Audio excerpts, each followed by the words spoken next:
Hollowbody is an experience. And I think it makes pretty good sense to open with talking about the aesthetic, since it seems like that's what's drawing the most attention to the game.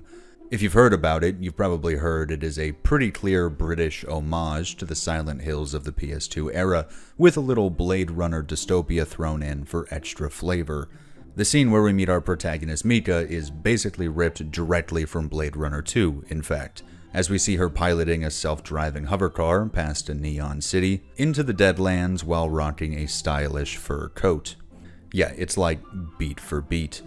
Now all the future shit is basically left in the periphery after the intro, and it doesn't end up holding a ton of narrative weight, but what I think it excelled beautifully at is making a visual point of just how isolated and left behind the walled-off primary setting of the game is. Like, it's easy to just tell us a place is abandoned, but when you get that visual contrast of basically Night City against basically Silent Hill, it's hard to not feel a little extra alone. Now narratively, the game's solo developer, while he did pull off something really fucking impressive for one guy, does not tell a story that really holds a candle to either of these major influences. Obviously, I don't think it would be fair to expect him to have done that, and reviewing a game in those terms would be incredibly lazy, but I do think it's a point worth making that Hollowbody is comparatively shallow. Now the gist of things is that Mika is heading into the walled-off western cities, as they're called, to track down her cuddle buddy Sasha, who went missing near a hidden entrance to the region about 12 days ago. After her hovercar mysteriously shuts down midair and strands her in a bad part of town, Mika has to rough it through the streets, buildings, and underground, solving puzzles and dealing with the British, in the hopes of finding her pal and escaping. And the initial reveal of the town and the first apartment complex that Mika needs to move through are masterful at maintaining a tense atmosphere with environmental storytelling. There aren't even enemies in the game for about the first quarter of its runtime, and I honestly didn't even notice, because the look and sound and mystery of the setting had me plenty on edge without them. The place is being overtaken by some kind of sentient black mold, and it's littered with horribly mangled corpses who all seem to have died from a different strange affliction, and or being murdered by their neighbors after everyone was locked away with little food or water. It's a very morbid setting. It's a place of unimaginable suffering that immediately had me doubting my chances at a happy ending. And the eventual reveal of the game's enemies doesn't lighten the mood any. Taking another cue from Silent Hill, the enemies are mutated and disfigured humanoids who are clearly in a lot of pain themselves. This is communicated most effectively by the developer's great sound work, where the enemies make a pained wheezing noise as they move and let out grunts that sound more like cries. In terms of their physical design, they're nothing too special or creative, even given the limits of the PS2 aesthetic, and they again fall well short of their major inspiration, but they're also completely passable for what Hollowbody is trying to do. And you've probably noticed at this point that the game is using a creative mix of fixed camera angles and a limited mobility camera set directly behind the player. And this honestly feels pretty great. The fixed angles are often set to frame puzzle clues or item pickups, or otherwise just to create a nice set piece, and I'd say their implementation is very solid, barring a few instances where rapid camera shifts in a tight space become a bit disorienting in a way that I don't really think the developer intended.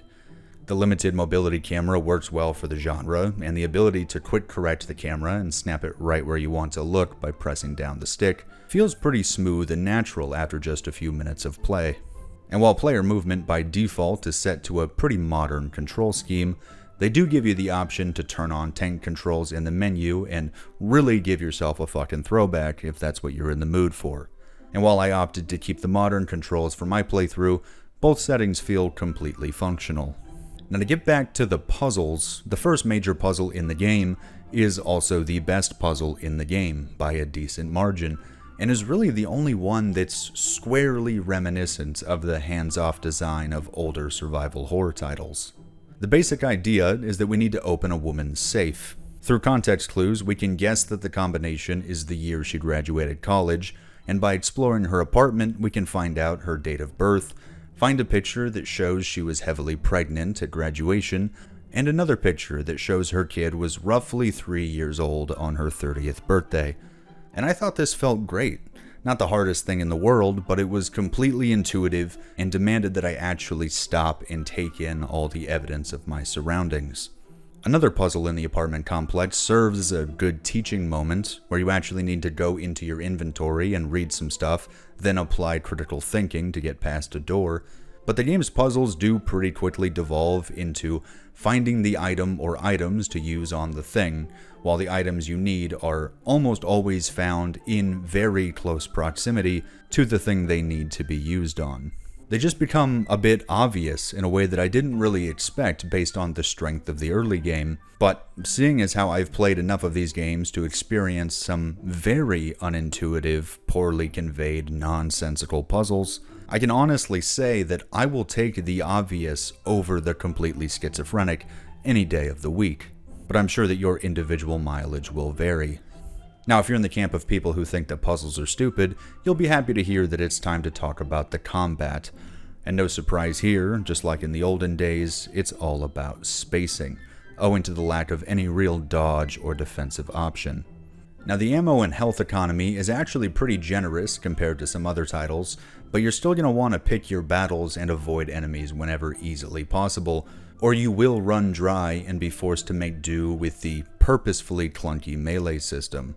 In my experience, the melee combat is an inherent risk in Hollowbody, even when you've gotten your spacing figured out and learned enemy tells, because you can still randomly whiff or get caught by an enemy's surprise quick slash at basically any point.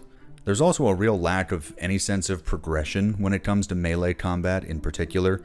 You'll find new and theoretically superior melee weapons multiple times on your journey, but none of them actually feel superior to any other. I mean, I'm sure if I went into the data, it would probably show that they are in fact different, I don't know, but it really doesn't feel like it from second to second. It kind of comes down to whether you prefer the nail board, electric guitar, or road sign axe aesthetic. The range combat, by contrast, offers a bit more variety while feeling more or less how you'd expect. The auto lock-on system is a slightly simplified version of what we've seen in games like Signalis, and I'd say that's a clear improvement over the point in the general direction and hope for the best system of earlier titles. The starting handgun, the bow, and the shotgun all serve a different niche and have different power levels, though I mainly stuck with the guns for my run, and the culminating effect of these weapons is that you feel effective enough in a pinch to ensure your own survival, but not truly powerful in any capacity, and I find that to be a pretty nice balance. When it comes to the level design, the developers went with a good mix of tightly focused interiors and wide open expanses dotted with enemies that you approach in the way you see fit. Exploration is pretty frequently rewarded in both area types while being a little risky, as a tougher enemy or group might be found patrolling near valuable pickups. And I found it to be a well-crafted little world on the whole. I have heard a couple people voice frustrations with the game's map and general guidance, and I always do my best to give every criticism a fair shake, but I just can't personally relate to that, even a little. I thought the map was pretty nice and functional, and I really never felt lost or like I didn't have essential information, outside of points in the game where you're clearly meant to feel disoriented. That doesn't mean everything is perfect though, as it's probably a good time to mention the technical issues that you'll almost inevitably run up against when veering off the intended path.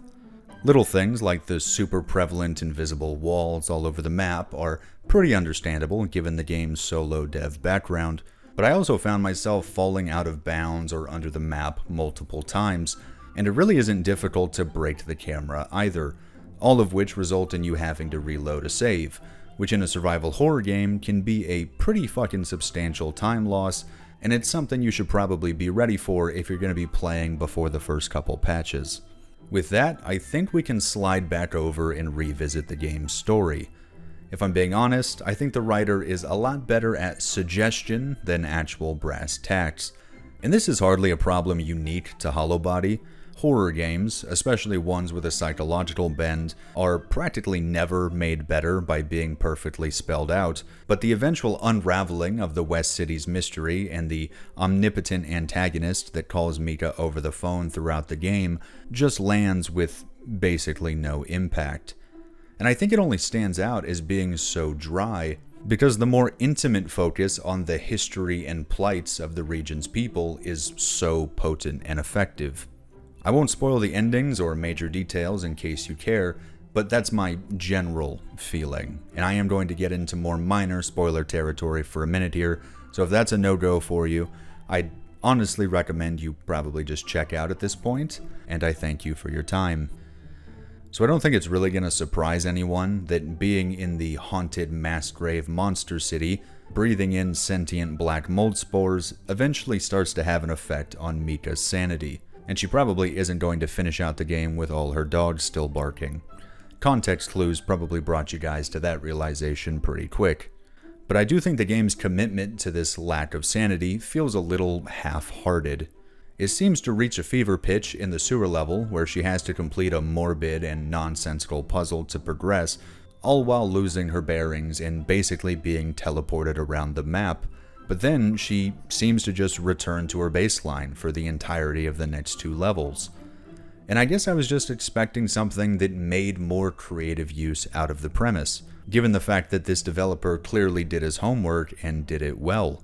The idea really isn't revisited again until the ending cutscenes, and there's basically nothing for Mika to learn or confront about herself. The entire theoretically horrific process really amounts to just a couple silly hallucinations. But with that, I am completely out of any negative things to say about this title. I found it to be a blast, and I consider it money well spent. And the big idea that I can't get away from is that Hollowbody is a perfect jumping on point for anyone interested in the early survival horror genre. The controls are smooth and modernized enough for even us Zoomers. It's a little more forgiving than most older titles. And even little things like the honestly great voice acting from the leading woman in particular give the game what I honestly think could be really widespread appeal that brings more love to the genre. But I guess we'll have to wait and see. Anyway, that's about all I've got. I'll talk to you guys later.